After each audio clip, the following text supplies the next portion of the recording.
Hello and a very warm welcome to Global Review. This is our 25th episode and we are so glad that this could bring in the inputs that we require from you, the guidance that we require from our viewers. As always, let's first have a look at the headlines.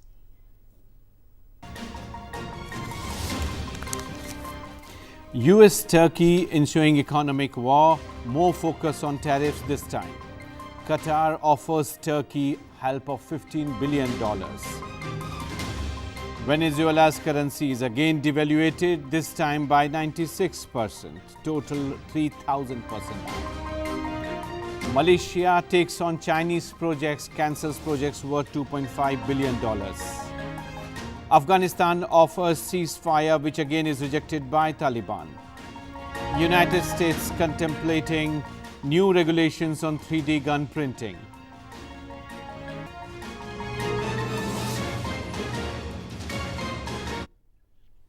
As we bring to you key developments of the week, and this week was peculiar in the sense that we lost three major figures of our global scenario. We lost Atal Vajpayee, we lost Kofi Annan, who led from Ghana with his experience in Africa, peace processes all across the world, and we also lost Nepal.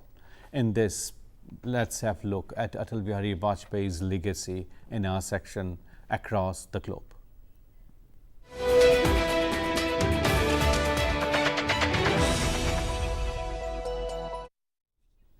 Across the globe, we today bring to you details of what legacy we are left with when we lost Atal Bihari Vajpayee. We also would be focusing on his contributions across the spectrum in terms of how global affairs were shaped by his efforts and how India played an important role. Look at this report.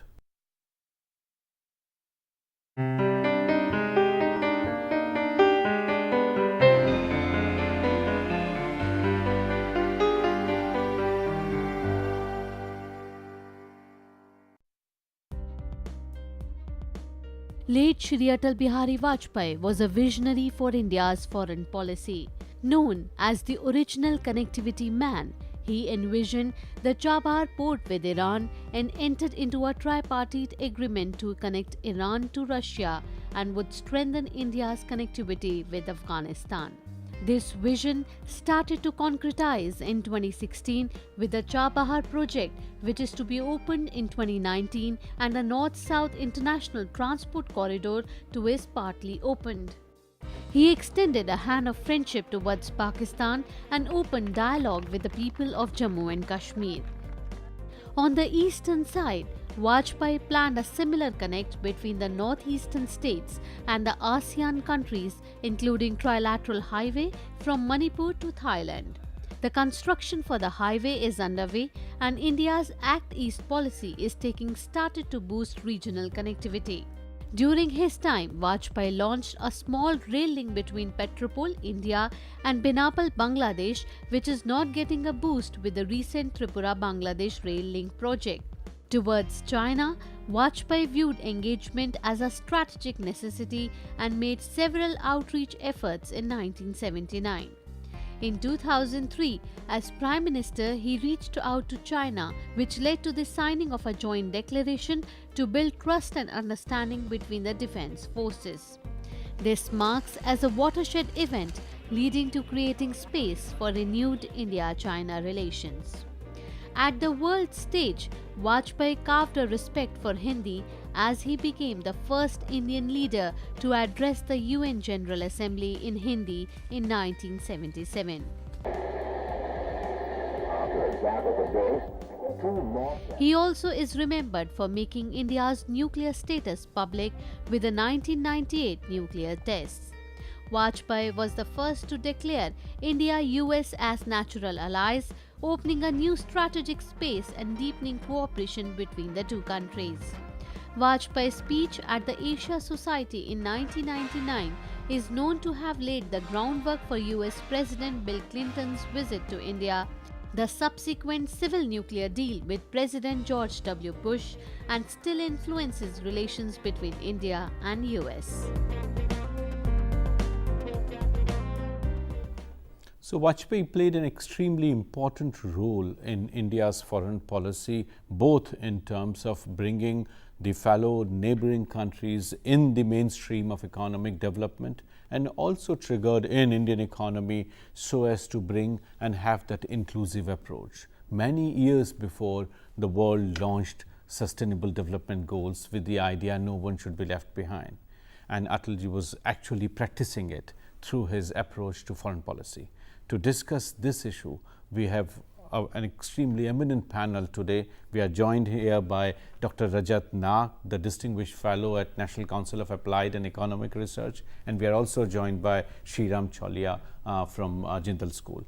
Sreeram, I must ask you first in terms of the larger geopolitics that Vajpayee saw and his positioning, not only himself but India, in terms of our connect with neighborhood and also in the larger backdrop of what was happening at the global level. That's right. I think it's a huge legacy, no doubt, Sachin. 1998 to 2004, you'll remember, was a time when the post-Cold War era was still forming, and at the time the United States was the most dominant power and China was not yet in a position to challenge that.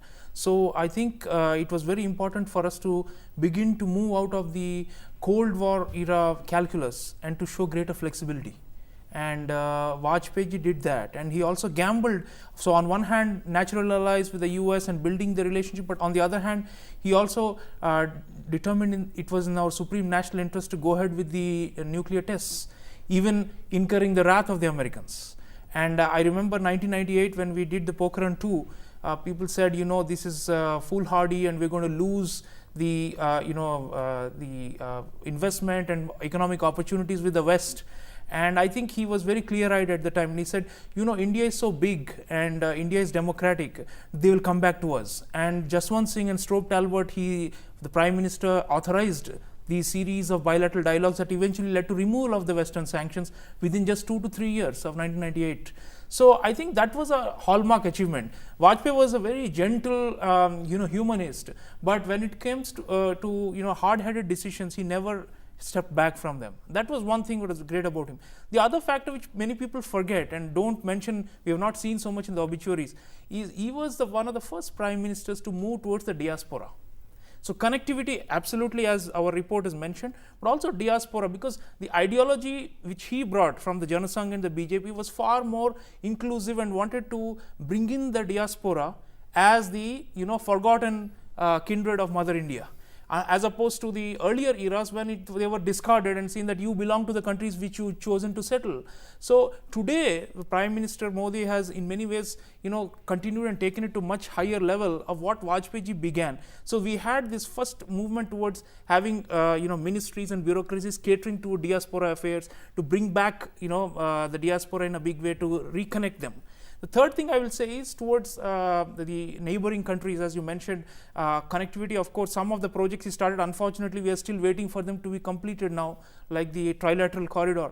But he had the notion that India could be basically a kind of a provider of public goods. Yep. So today we are now in a more advanced stage. So that is all his legacy, that people, only if we focus only on his approach to superpowers, that was not only the thing, because what he did was to try and reshape India's role in the region and beyond. That's right. Dr. Nag, when we talk about somebody having interest in nuclear power, you do not readily connect with connectivity or trade.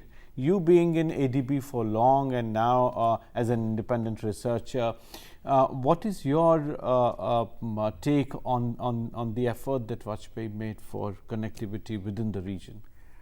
I was struck by the expression used in your overall clip as the original connectivity man.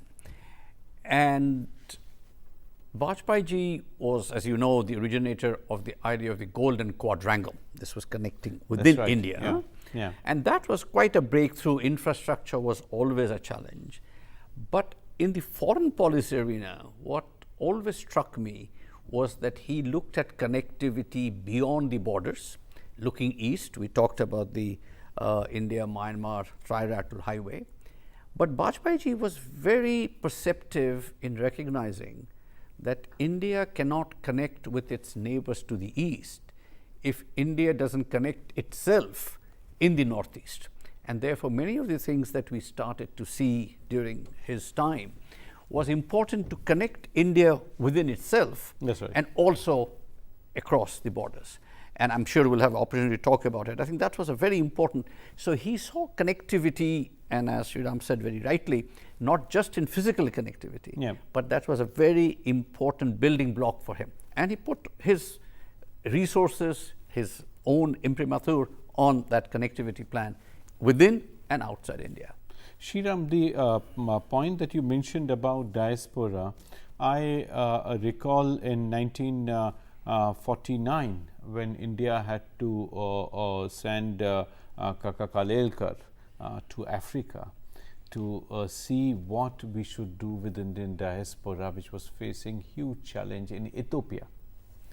And after he came back and gave his report to the cabinet led by Pandit Nehru, the issue came up that let diaspora be left on their own, and we should not be seen supporting them from outside. But when Vajpayee took it over as foreign minister in 1977, when the new government came in, and after that as prime minister, the emphasis, the content, the focus got transformed, and as you very rightly alluded to, with Prime Minister Modi, things have got further amplified. How this transition has happened, and what is the experience of other larger countries which also would have this question of diaspora connect, particularly China comes to our mind. Yeah. How do they look at this? I think, Sachin, there was also an economic element to this, because we began to realize that the Chinese diaspora were giving back in very large amounts in terms of not just remittances but foreign direct investment back to the mainland. And that was the time, we remember, when Hong Kong was reunified in 1997. So they began to, a lot of capital began to flow across from Hong Kong to mainland and vice versa. So I think we wanted at the time, Vajpayee ji was very keen that for India's economic development we must involve them in a big way. And that was also the reason why the Iran, the Chabahar, all these things began to move ahead, because the idea was that in the 21st century, as we were moving, he was at the cusp of that, 1998, 2004, economic diplomacy should come to the fore. And I think we deepened our engagement, a lot of multilateral institutions are in that era. Yeah. And as far as the old relationship with Russia and so on go, he did not neglect those. So we were moving in that direction. So in a way, it was like a comprehensive approach geared towards what today we call developmental diplomacy. It was the first opening of that era, where people are saying, what is the point of being proactive in foreign policy? What kind of economic benefits will it generate for within the country? And the connect, Rajat ji is talking about domestic and international. So I think that, or glocal as some people call it, or intermestic, all these concepts, what Narendra Modi is implementing today is, of course, in a different era for 20 years hence. But the seeds, many of these were initially laid by Vajpayee. We would have to stop here for a break. Do not go away. We would discuss many more issues related to connectivity.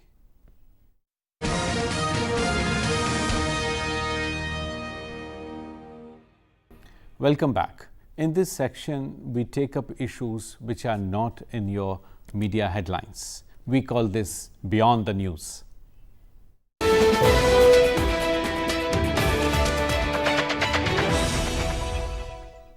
In this section today, we are going to discuss issues that are of key significance when we talk about connectivity. And today, we are going to look into the Bangladesh-Tripura connection, how important it is. Let's have a look at this report.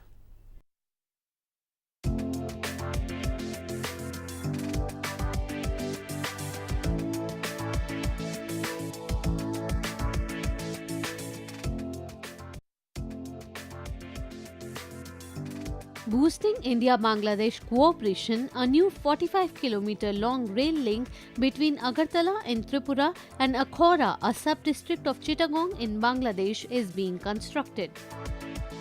This project is jointly funded by the Ministry of Development of Northeast Region with 500 crore rupees covering the Indian side of the rail link, and under the Ministry of External Affairs grant assistance modality covering the Bangladeshi portion of the rail link. Its aim is to facilitate augmentation of trade and commerce as well as movement of goods and services between India and Bangladesh by ensuring maximum use of the Chittagong port, which is one of the busiest seaport on the coastline of the Bay of Bengal. Currently, goods to the northeast are to be taken by rail and road from Mumbai or Chennai through Kolkata to Guwahati. An estimated Indo-Bangla trade through Tripura in 2015-16 was Rs 383.72 crore, and current trade with Bangladesh mainly includes cement, fish, stone pipes, PVC pipes, furniture, jute, ginger, agarbatti, iron oxide and fruits. Bangladesh imports 500 megawatt of electricity from Behrampur, West Bengal and 150 megawatt from Tripura and plans to increase import of power from India. India is developing Bangladesh, Bhutan, India and Nepal sub-regional hub and has invited Chinese to use northeast to access Indian Ocean through Chittagong. India has also invited limited Chinese investments. However, security-related challenges are being negotiated. India needs to reduce $51 billion trade deficit with China and work towards mutually beneficial projects. The Bangladesh-Tripura cooperation is under India's Act East policy and works towards strengthening economic and strategic relations with eastern neighbors and ASEAN countries. The project will be a step towards making Northeast an economic hub to serve India's growing fledgling $2.6 trillion economy. So, with greater efforts being made by Tripura in terms of having the East Connect, the idea of Northeast development and its complementarity with Act East is likely to have more beneficial results, not only for people on this side of the border, but also on the other side in Bangladesh. Professor Rajat Nag, you have been part of several of these projects when they were conceived and actually initiated. How you see, and as we discussed in the previous section, some of them are still on track and still have yet to be finished. How you look at this whole process of connectivity? Sachin, one can always express disappointment at the lack of progress or adequate progress. But before that, I think it's very important to see this in the larger context and in a way also see how far we have come. We obviously have a long way to go.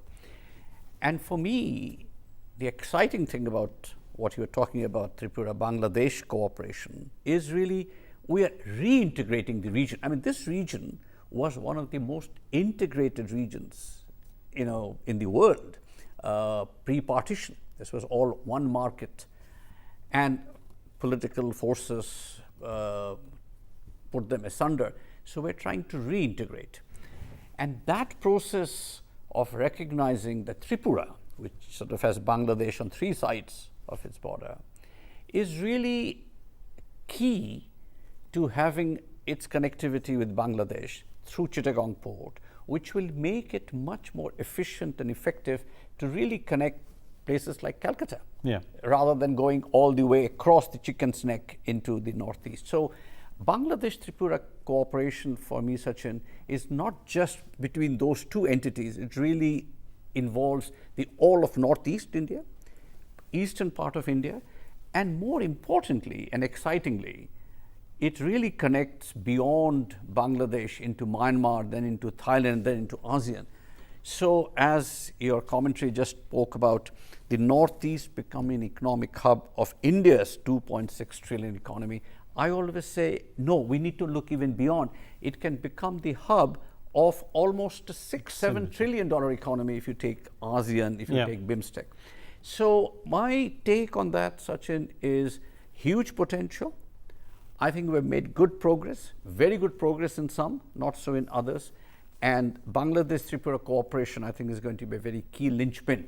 And I look forward to progress. Professor Nag, Biplab Deb, the new Chief Minister, is also trying to have this connect between Tripura and Kolkata, which I think at some point, as you rightly mentioned, was extremely vibrant. Of late, Tripura has gone off radar for economy, which is emanating out of the vibrance of Kolkata. Do you see some sort of efforts in that direction? What kind of sectors would get hooked up with this new effort?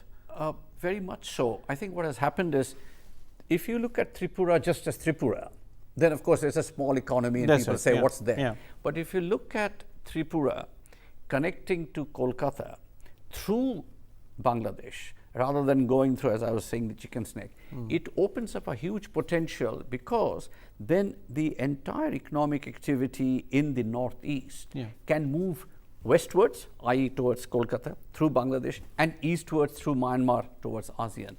I think that the potential for tourism, potential for medical tourism in particular from some of the parts of Myanmar or even Bangladesh is huge. And if one can tap into India's, the larger infrastructure, say on medicine or on education, it doesn't have to be all concentrated in Calcutta. But it can be in Professor Tripura. Nag, if you see one peculiar feature that we see in Tripura's trade with Bangladesh, the finished goods from Bangladesh are coming to Tripura and raw material is going from Tripura to Bangladesh. So that means some value addition, some investments would have to be made in Tripura. So where is the problem? We have people who are ready to spend, who are ready to invest. Why investment is not coming in? I would say, Sachin, 2 points. One is connectivity or lack of it. Yeah. People will go there if they know they can go in and go out. And therefore, the connectivity of Tripura through Bangladesh to the Chittagong port is extremely important.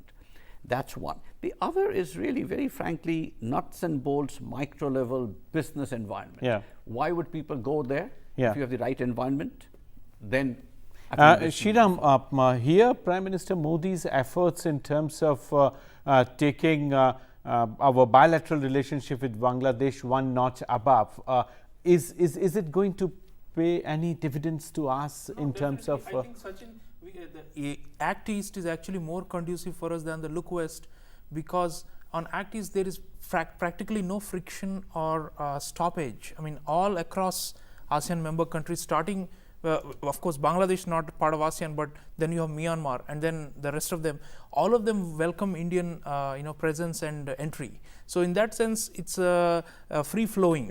What we need to do is actually get over the bureaucratic tussles between different ministries that have slowed down some of these construction projects, and also land acquisition and such things on the Myanmar side. In Bangladesh, those need, but the groundwork has been laid. The land boundary agreement, water boundary, both of these we have settled with Bangladesh, and that's giving them a lot of confidence to, because earlier they were worried that Indian goods are going to swamp, but as you said, it's the other way around, where manufactured products come. We would have to bring in the book of the week.